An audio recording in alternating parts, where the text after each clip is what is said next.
Hi, welcome to week 5. Hi, welcome to week 4 of project management.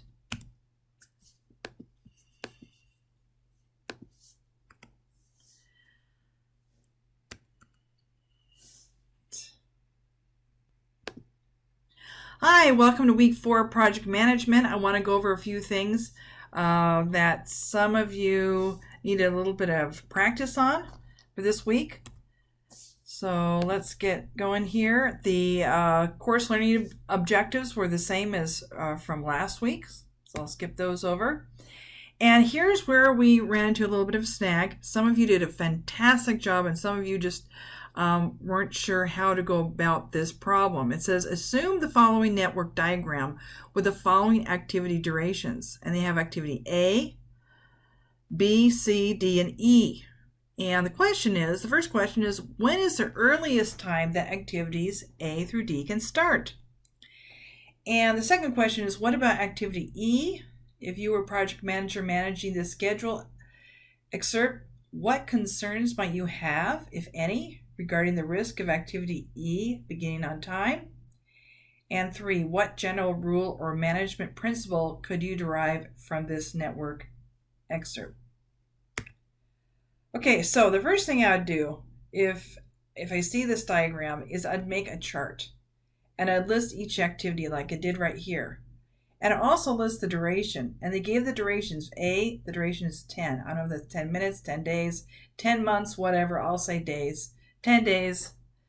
Activity B is 7 days. Activity C is 8 days. Activity D is 4 days, and activity E is 5. Now, by looking at this diagram here, I can see that there's nothing that happens before activity A. So under predecessor, which means what task comes before that activity, it would be none. Now, if I look at B, I see a line drawn from A to B, which means that A has to be done before B. Okay? And also, A needs to be done before D, and A needs to be done before C. So for B, C, and D, the predecessor is activity A. Activity A must be done before you start B, C, or D. Okay? Then the last one is activity E. And the duration is 5 days, but you cannot start activity E until you have activity B, C, and D finished. So organizing it on a table like this makes it easier to understand. Now, you are supposed to write up to 200, between 200, 250 or more words about this activity. And this is where some of you skipped it over a little bit and didn't really take the time to write it all down, because some people are visual and some people are need to hear the words, okay? So they're audio, they need to hear the words. So here's an example of how you would start out writing up this assignment. Let's say there are 4 activities in this project. Oh, there are 5 activities. What am I talking about? There are 5 activities in this project, A, B, C, D, and E. The activities are sequential with the following tasks that need to be completed before the other tasks begin. So I'm going to lay it out. Task A must be completed before any other task. You can see that on the chart. Even E can't start until A is done. Task B, C, and D can begin only after task A is completed. Task E can begin only after task B, C, and D are completed. Now, I should have added in there and activity A, right? Because it can't be completed until A is completed too. But you don't want to confuse your audience by saying task E can only begin after task A is completed, because that's not true. It actually cannot be completed until B, C, and D are completed, okay? And it says, see the following Gantt charts to see a visual representation of this ordering. So here we go. I took a piece of graph paper, and each one of these ticks is worth 2.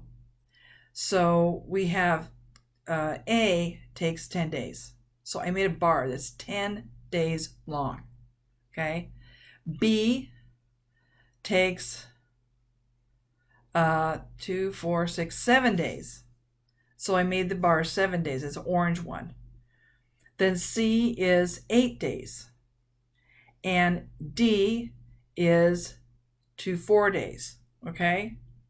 So you can clearly see here how the start and ends go for this. Okay? So the earliest start date for project day is day 0, the first day. And the earliest start date for B, C, and D would be on day 10. Okay? And if you look down on the pink line for E, the earliest start date would be day 18. However, you don't have to go exactly by this, because if you look, I'm going to go to the next slide here. I want you to carefully look at the orange, green, and purple bars there. I just put them starting later. Okay, the orange and purple bar. Let me go back and show you.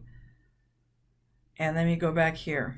Now, why did I do that? I did that because you could actually start C before you start B because of the time duration there. So there's a 1 day slack in there, okay? Now for D, you can see that there is a 1, 2, 3, 4 day slack in there. And then we see E would go all the way to day, can't see underneath there. I can't remember, day 23 or something like that, okay? So what do you do with this slack? Well, if you're a good project manager, you would try as much as you can to condense this schedule. Okay, so here I have moved E over a little bit. And why did I move it over? Because I'm thinking maybe we can compress activity C. Because we're going to use all the time for B. B is 2, 4, 6, 7 days. Well, it's just a day off. Maybe we can press C. Okay, let me go to the next one. And I want you to keep your eye on the pink bar E.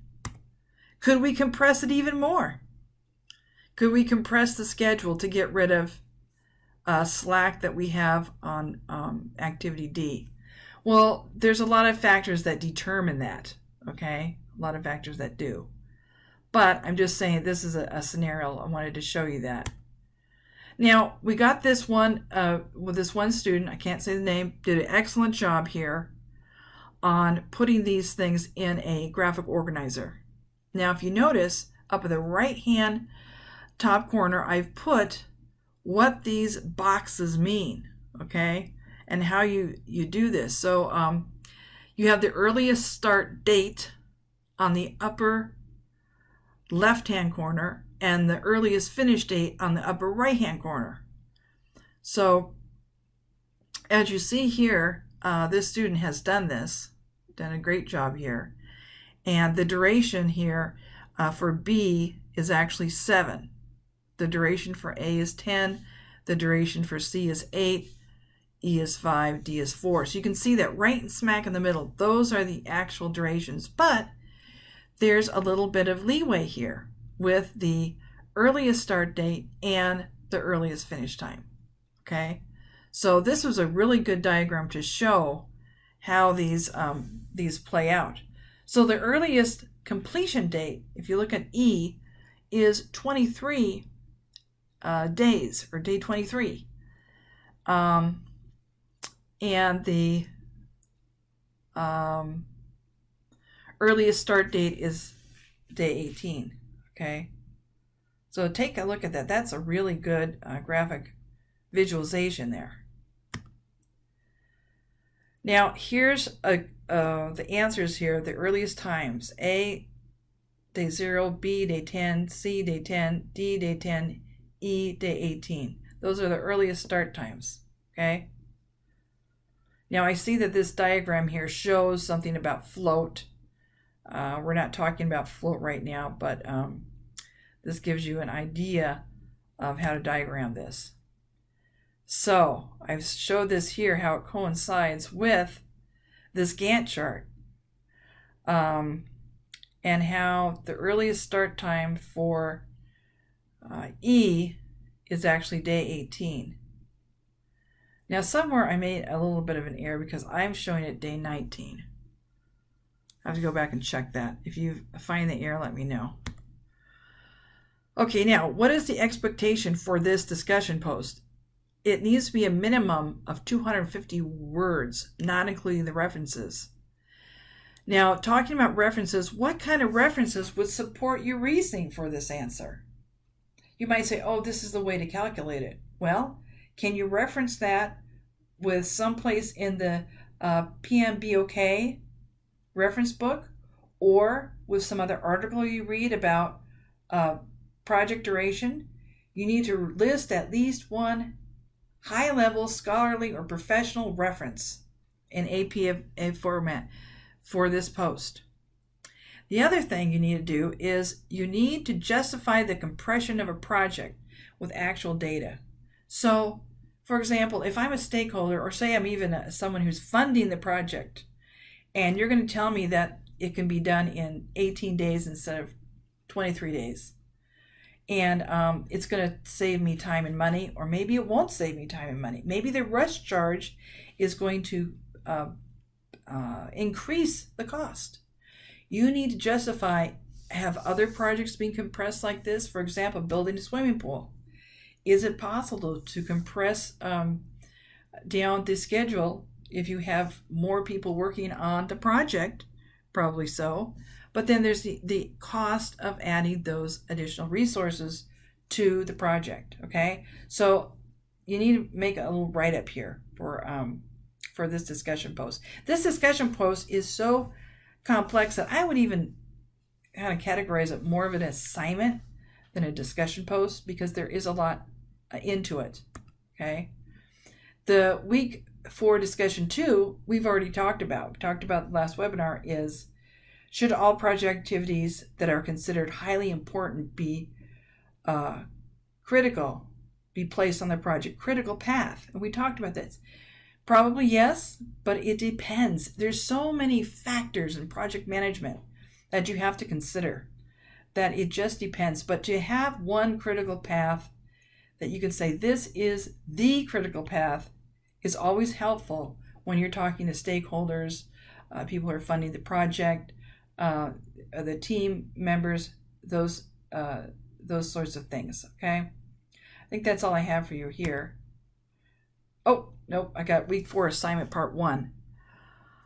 Okay, there's a YouTube video that you're supposed to watch on how to work Project Libre. I've watched several of them, but I will say that the one I'm referencing here is actually very, very good, because it's made by the people who actually made the Project Libre program. So I'm going to give you a copy of these slides, so I'll leave that with you. And then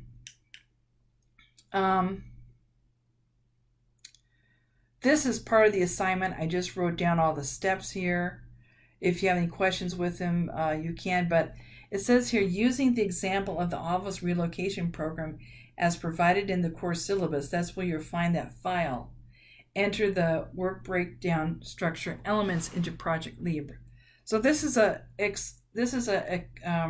practice for you to actually learn how to enter things into Project Libre. Okay? If you have any questions with that, let me know.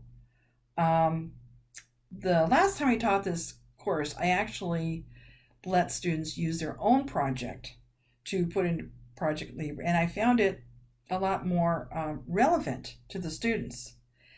If you want to do that, that's fine, but we need to stick to the course syllabus, and for the assignment purposes, you need to do what it says in the assignment.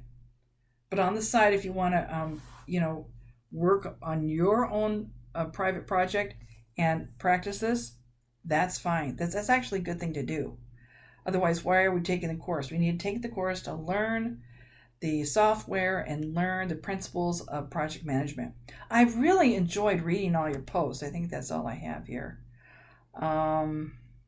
Okay, there's that file there. It's in your course syllabus. But I've really enjoyed teaching this course, and especially with both of you are doing such a fantastic job and really have high level professions where you would use project management in a very important way. So if you have any questions, let me know. Otherwise, this is the end of the chapter 4 video.